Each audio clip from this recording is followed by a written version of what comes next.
Hello and welcome to the Women Racing to Win right here on the Grid Network. Joe Sandiego along with Daniel Zeri from Racers to Girls Behind the Helmet.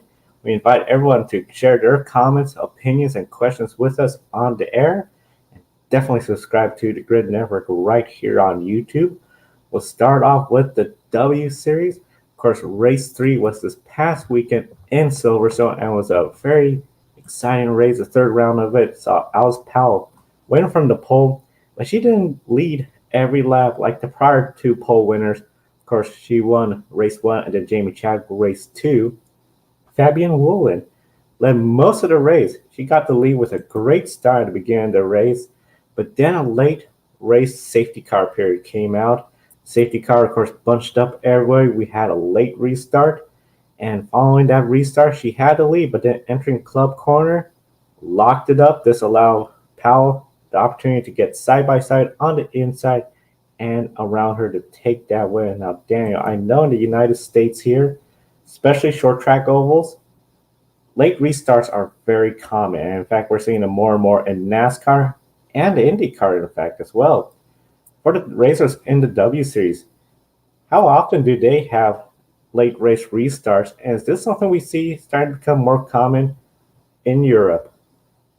Well, first of all, hi Joe, and good morning everyone to our US-based listeners, and also good afternoon to everyone listening to us in Europe.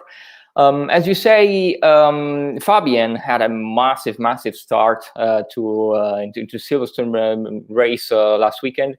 And she led most of the race and was passed only at 6 minutes left on the clock by Alice Powell at her second victory of the season. As you say, it's quite often that we see late race starts in the US, especially on short ovals. I would say that probably in Europe and for single seaters especially, we've had, since the FIA has started to deploy the safety car more often for every time that a car has to be recovered in the runoff area, especially since the Jules Bianchi accident.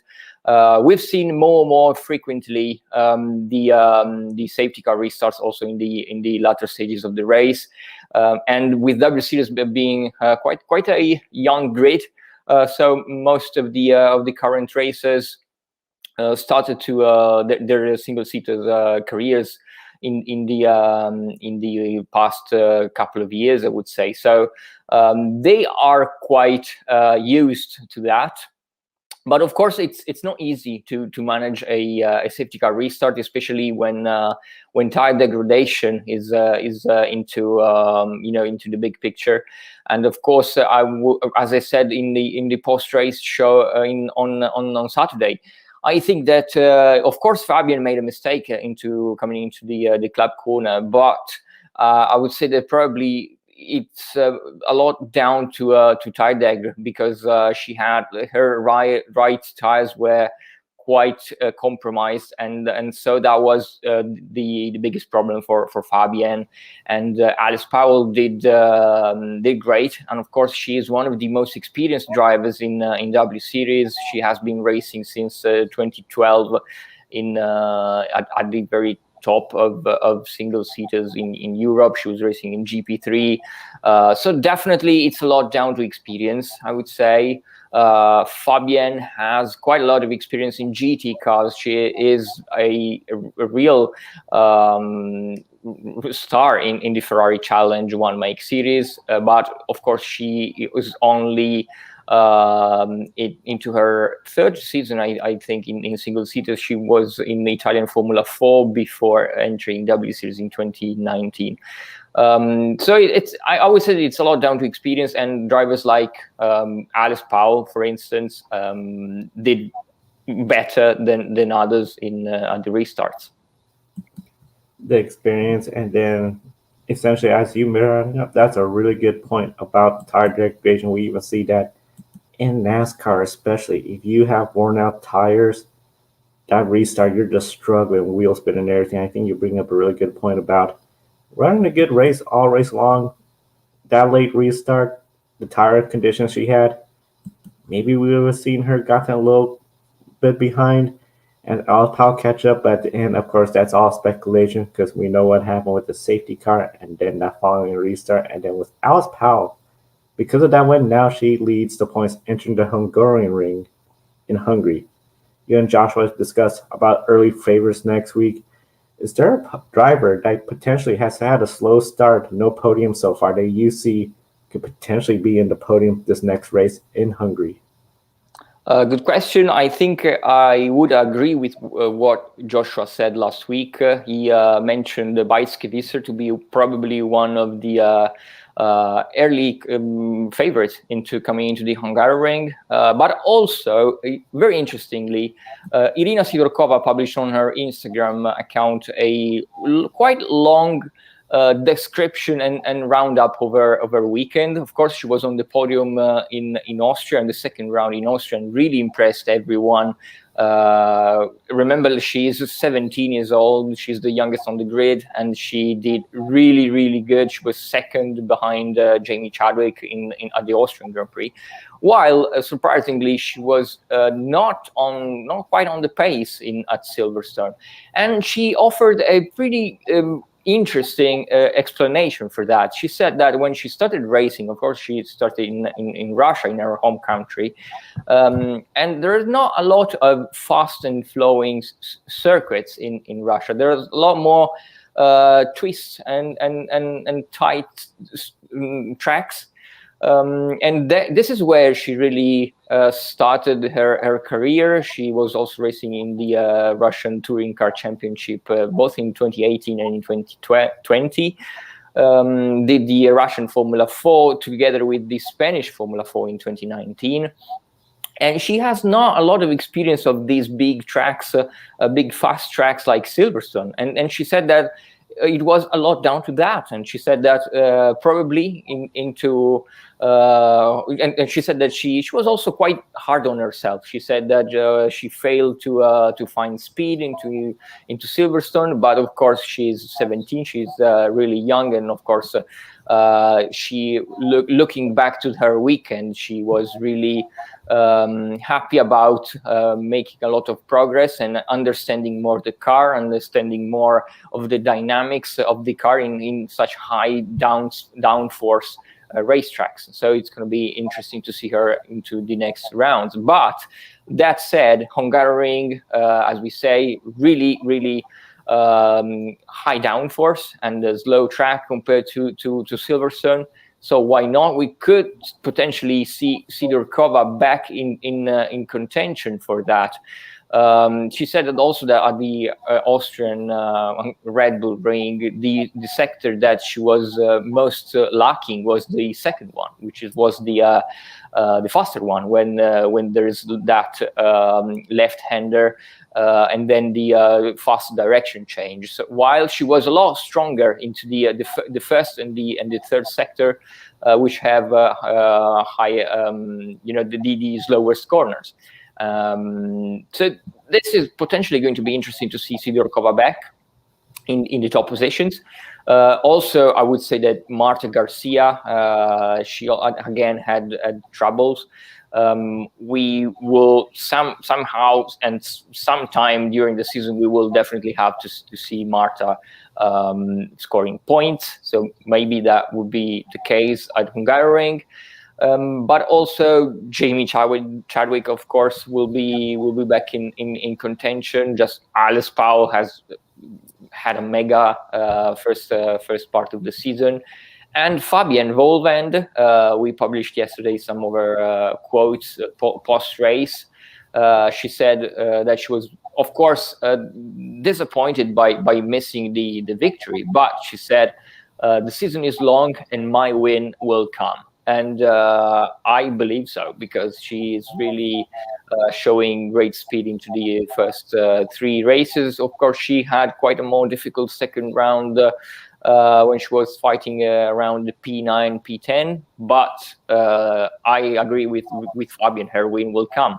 So I think at Hungaroring, with a different racetrack from Silverstone, but we've seen some drivers having to recover, as we said, Visser, of course, Marta Garcia, why not Emma Kymiläinen that is always around the podium positions. And it's Hungary is always some kind of a home round for Finnish drivers, because it's not too far away, and there's always a lot of Finnish fans going to Hungary for the races, for the Formula One Grand Prix.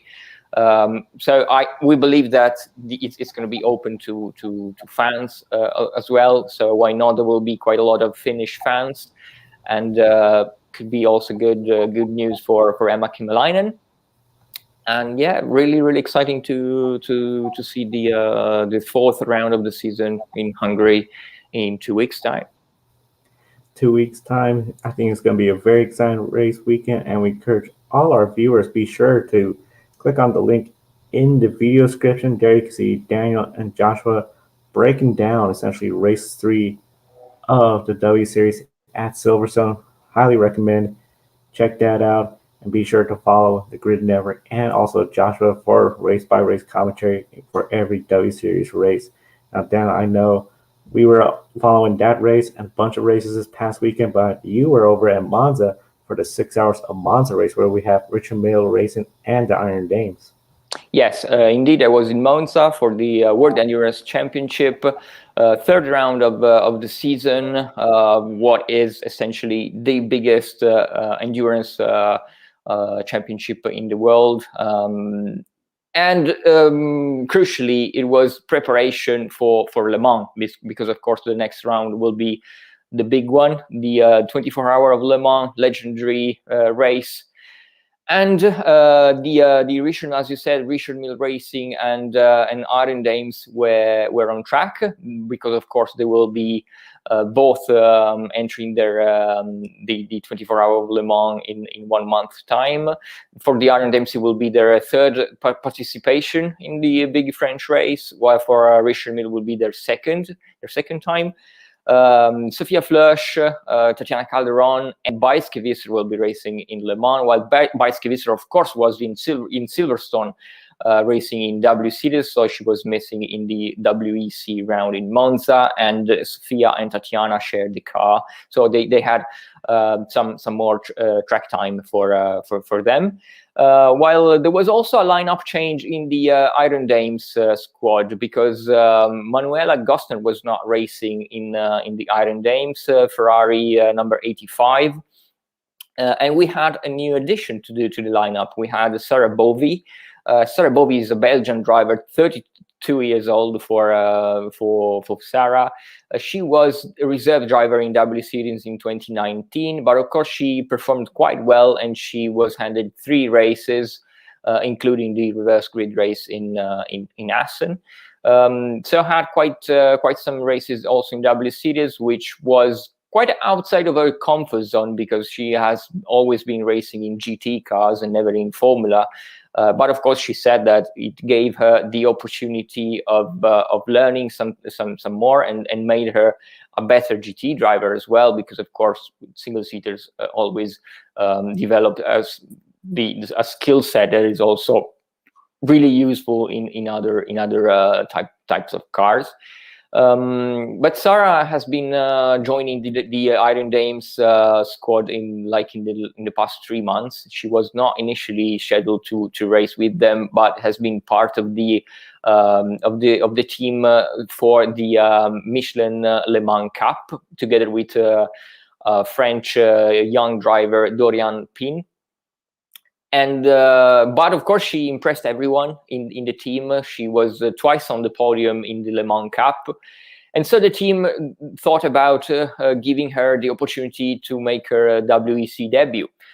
She had told us that WEC was really her goal. She said that we did an interview with her this weekend, and so we encourage everyone to check out her interview that we recorded after her debut in the World Endurance Championship. She said that when every driver start their careers in karting, everyone is dreaming, of course, about Formula One.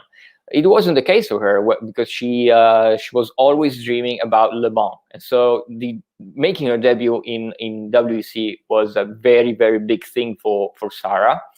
And of course, together with Sarah, there were two veterans of the Iron Dames, Michelle Gatting and Rahel Fry. But Manuela was there in Monza also to coach them and help the team. For Richard Mille, it was a mixed feelings weekend, I would say, because they had the speed, they had the pace to be in the top 5 or 6. But ultimately, they had quite a unlucky second part of the race. Well, I would say second 2 hours to go, they were in P4. Calderon brought the car in P4, which was really exciting. And Sophia Flösch had a very good second stint as well. And then she was back in the car for the final stint, and she brought the car across the finish line. Unfortunately, in P8, because there was a late full course yellow that kind of messed up with their strategy. They were a little bit more lucky with the safety car into the early stages that went out into 90 minutes into the race. But then, of course, bad luck into the final 2 hours when they were probably after the pit stop sequence, they wouldn't probably finish in P4. They were probably a little bit more in P6. That was their position, as also Sophia told us. But of course, they lost those 2 positions into the final part of the race. They qualified in P7. So it was a good race for Tatiana and Sophia that made good progress coming into of course, the big round at Le Mans. Also in the Iron Dames, Sarah Bovey did the qualifying, so she was straight into the car. Very first time for her in the GTE car, because she's more used to GT3. So straight into the Ferrari 488 GTE Evo. Qualified the car in P7. Very good performance for Sarah. Of course, racing in the GTE AM class, while the Richard Mille Racing are racing into the LMP2 category. And Sarah Bovey did the first stint also, did the race start. Had a massive first stint, really great stuff from Sarah. Managed to bring the car up to 4th place at one point. She was around P5. Had very good battles, elbows out in the early stages when, you know, drivers will probably into a 6-hour race will probably be a bit more cautious. But she did great, and every driver that we talked to were really impressed by Sarah into her first WEC race. They said she's really fast. You know, she's not scared about going wheel to wheel, and she never a mistake throughout the weekend. So really good for Sarah. Then handed over the car to Michelle Gatting, who was not just as happy as Sarah. She said that they quite didn't have the pace into the central part of the race where she was competing, and then handed over the car to Rahel Fry, who is always one of the fastest drivers in her category. Really make up important time into the final stint. She was also quite unlucky where the Iron Dames lost a lap during the first safety car. So that was really the moment when their strategy kind of took the wrong turn. But in the final stages, also the full course yellow, the final full course yellow that kind of ruined the race for Richard Mille was also quite a problem for Iron Dames, because Rahel was really recovering, and there was quite a long interruption. And so when the race was green flagged again, there was like under 20 minutes of race remaining. So she had to make up for almost 30 seconds. She did do so, but of course she was P8, and she could have probably gained a couple more positions. So kind of unlucky for Rahel, who is really one of the fastest drivers in the GTE, and it's really a pleasure always to see her racing. But we, of course, we were there, and we can hear from them. Initially, after the qualifying, Sophia Flörsch qualified the LMP2 OREC car of Richard Mille in 7th place. Same position for Sarah Bovy, and so we had a quick word with both of them after qualifying. Yeah, quali in Monza is done. Wanted a little bit more, but in the end it's endurance, so we have 6 hours coming up tomorrow. I mean, it was a little bit of a mess with the red flag, but it was the same for everyone. So in the end, yeah, I need to look into what I did a little bit wrong and then prepare for tomorrow, because I have a 6 hours race coming up with Tatjana, and actually really looking forward to it, because our race pace is quite strong, I would say. So yeah, it's going to be interesting, and hopefully, yeah, a lot of overtaking and fun. Yeah, sure. Well, it was my first time qualification in a World Championship, so clearly the pressure was a little bit there. But I'm quite happy with P7, especially that P5 I think was reachable with a little bit more experience.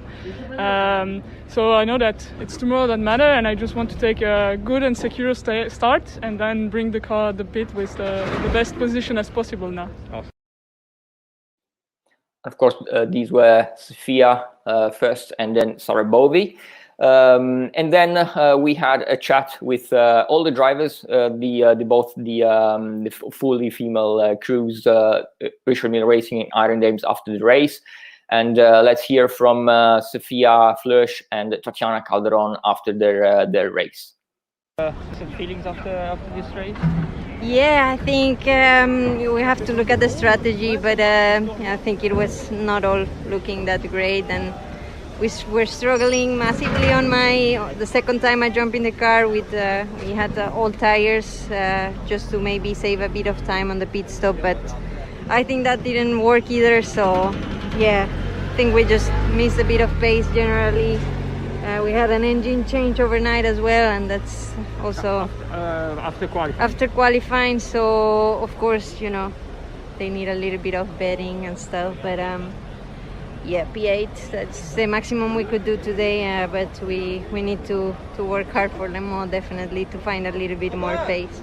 Yeah, I mean, we started P9, and in the beginning we had a quite okay pace, I'd say. Gained some positions due to the first safety car. Actually, we're really lucky in that one. At some point we were actually P4, 2 hours in the race, 4 hours in the race, which was quite cool. But then, yeah, it was, Racing Team Netherlands and Jota, they were a lot quicker, so this was for sure, but we thought P6 was our position.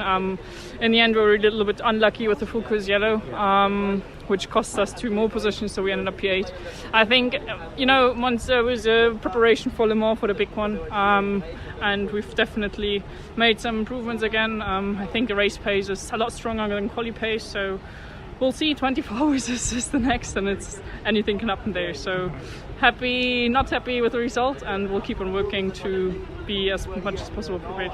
Do you think it was more about the bad luck at the end, or there was some strategy that maybe? Well, I mean, bad luck always comes or strategy comes with bad luck, So, I mean, 4 hours in the race, we were actually pretty strong, and everything worked out our way. And then the last 2 hours, we were a little bit unlucky, and we just had to play the game, which in the end, others played better or just more luckier. So, I think, there wasn't anything we could have done. So, on to the next one. Of course, they finished 9th in their first Le Mans, first ever 24-hour of Le Mans. So they're definitely looking for more improvements coming into next month 24-hour race. And while we have someone writing in the comments that Simona Di Silvestro is my favorite female racing driver, that Simona is obviously one of the elite racing drivers, female racing drivers in the world, and we definitely looking forward to seeing more of Simona in the near future. Of course, she raced in the Indianapolis 500 this year, so that was really, really exciting. But back to the WEC race in Monza, that was the roundup of Sofia Flörsch and Tatiana Calderone. It was interesting to hear Tatiana Sofia was a bit more optimistic about what they did. Tatiana was a little bit more disappointed by their result, but of course, as Sofia said, anything can happen in a 24-hour race and next month, and we will be following really closely. About the Iron Dames, of course, let's hear about their race from Sarah Bovey, Michelle Gatting, and Rahel Fry. Full of learnings for sure. I mean, the car is very different from the GT3, so it took me a little bit of time to get into the pace, and to be honest, I still have some work to do. But yeah, the first stint was interesting. It was also my first double stint. Yeah. So all went well, and I did some good lap time at the end and had a good pace, so the team is happy. I'm just really sad that we were a bit unfortunate with the Fulco Cielo safety car and everything. Then we also were not perfect into our pit stop and everything, so we lost a little bit of time there and there. But that's happening, and big up to my teammates. I mean, Rahel and Michi are very impressive behind the steering. To be honest, it's great to share the car with them, because it's every time that they go in the car, it's a good reference for me to see, okay, that is possible, that is achievable. So now I have to work towards that. So yeah, super nice feeling. Even if we know that today we had we could have done top 5, I think, if we were a little bit more successful in all the strategy and everything. So, mid, I would say, but great experience. I mean, it's a worldwide championship. The level is very high, and I was not ridiculous on track, so it's a good feeling on a personal point of view, yes. Yes, we had a new lineup. We welcomed Sarah Bovey on the 85 car, and we have to say we are really happy with her. She performed really well, which gave us some new possibilities. I believe, or what we have seen, we have closed the gap a little bit to the front. Now we are in the midfield. We made another good step, but we are not yet there where we want to be. Nevertheless, we finished P8. That's the best result so far.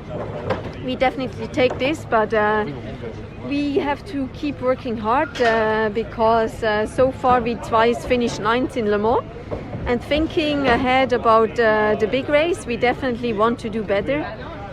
We have 3 more weeks. I guess we're going to do some simulation work, driving a lot in the simulator to be ready. But all in all, we finished well. We take it, and so the weekend, I would say, ended not as we expected. Quite a disappointing result in the end. We had a different driver lineup this week. We had Sarah Bovey joining us, which was very nice. I think she did a very good job, and as a first time for her on the GTE. Besides that, we had Manu with us the whole weekend, supporting us, which was very important. And I mean, the stint was as it was. We cannot change it now. We were lacking some pace. Not so much we could do about that. We have to go home. We have to analyze and see what we can improve for Le Mans, because that's the next one. That's the big one. For sure, the experience helps a lot for both Rahel and myself. Also now at home I got a simulator, a proper simulator, so I can really prepare for Le Mans now. I know that will help. So I mean, we're coming to experience not as beginners, which is a good thing. We have a complete new team compared to the other years. So I mean, I'm still optimistic for Le Mans. It's 24 hours, a lot can happen. A lot can happen between now and, of course, 24 hours later on in Le Mans. Definitely it's going to be very exciting to see how everything turns out for the Iron Dames, and, of course, Richard Mille racing as they prepare for the 24 hours of Le Mans, the great race. Now, one of the big things, of course, when it comes to racing, we had Hailie Deegan, SRX, the Superstar Racing Experience. And for Hailie Deegan, Final race of the year. She's only done 3 out of the 6 races for SRX. And overall, magnificent season. Her first race, she got 2nd place, was battling up with Tony Stewart for the win. And then her 2nd race with SRX, 4th place overall. So entering this race, looking for another good top finish. She did score a top 10 finish, 10th place overall. Not exactly where she wanted. The race was at Nashville short track, not the super speedway, but the short track of Nashville. And then, of course, we also saw, along with Hailie Deegan, all the superstars there. But one of the big things, her 10th place finish, 6th place in the points, considering she only did 3 races. She was the highest ranked part-time racer, and she did this when she was 19 years old. Sunday, the day after the race, she turned 20th years old, so a happy belated birthday to Hailie Deegan. But overall, a great effort in SRX to finish 2nd, 4th, and 10th in the 3 races she did. Highest ranked part-time driver at 20 years old. Of course, she's going to be racing full-time in the Truck Series for the remainder of the season. But very excited to see the potential of Hailie Deegan and her upcoming racing career. Now, of course, we have a lot of upcoming races. Not as much because we got a lot of races on hold because of the Olympic break. But Dan, can you tell us about some of the upcoming races this weekend? Yes, of course. Probably the biggest weekend will be at Lausitzring in Germany for DTM, the big DTM weekend, of the second one after Monza, the season opener. In DTM, of course, we have Sophia Flörsch back in the Audi R8, but also Esme Hawkey, who made her debut in the Lamborghini in DTM. Of course, also the support series, the DTM Trophy, which is the GT4 based, feeder series to DTM, with 3 female drivers: Laura Kraihammer, the factory driver from KTM, Sophie Hoffman, and Stefan Cox.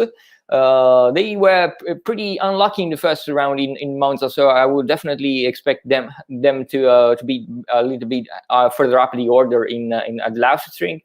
And also, really interestingly, there is a new championship kicking off its season, brand new championship, the BMW M2 Cup, with quite a lot of female drivers as well. Kerry Schreiner, who is at her 4th full-time program this year. Kerry Schreiner, then Marcelina Xepiel, a really young 18-year-old Polish driver, and then the 2 racing twins, Alessia Kreuzpointner and Jacqueline Kreuzpointner. So 2 twins, really young and also interesting. They were racing in GT4 ADAC Germany last year. Then, of course, we have British Formula 3 with Rima Gifali in Spa-Francorchamps. Also in British GT in Spa-Francorchamps, we have the 2 McLaren driver, one in GT4 and one in GT3, Mia Fluid and Katie Milner.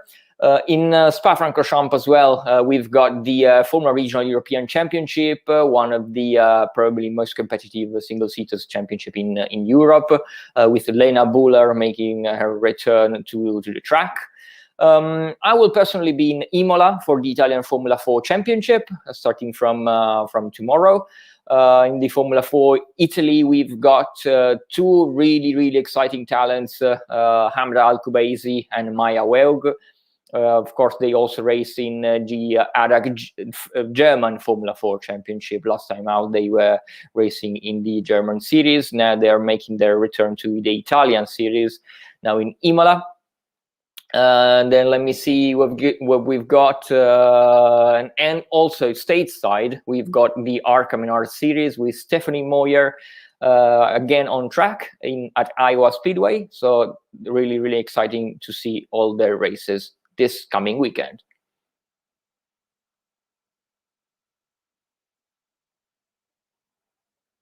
We encourage everyone to visit the website Racers, the girls behind the helmet, all the stories from everyone racing this past weekend. And of course, when you go to the calendar page, you can see all the upcoming races and follow their races live as well. So a very exciting time for race fans, and we encourage everyone to check out the website, essentially racersbehindthehelmet.com, and be sure to subscribe to the Grid Network right here on YouTube. Like and subscribe helps us out, and encourage your friends that like motorsports to check out the Grid Network and Racers, the Girls Behind the Helmet. For Daniel Zeri from Racers, the Girls Behind the Helmet, I'm Joe Samaniego. Thank you for watching. We'll see you next time. Joe Samaniego here. Wanted to invite you to go check out Publis.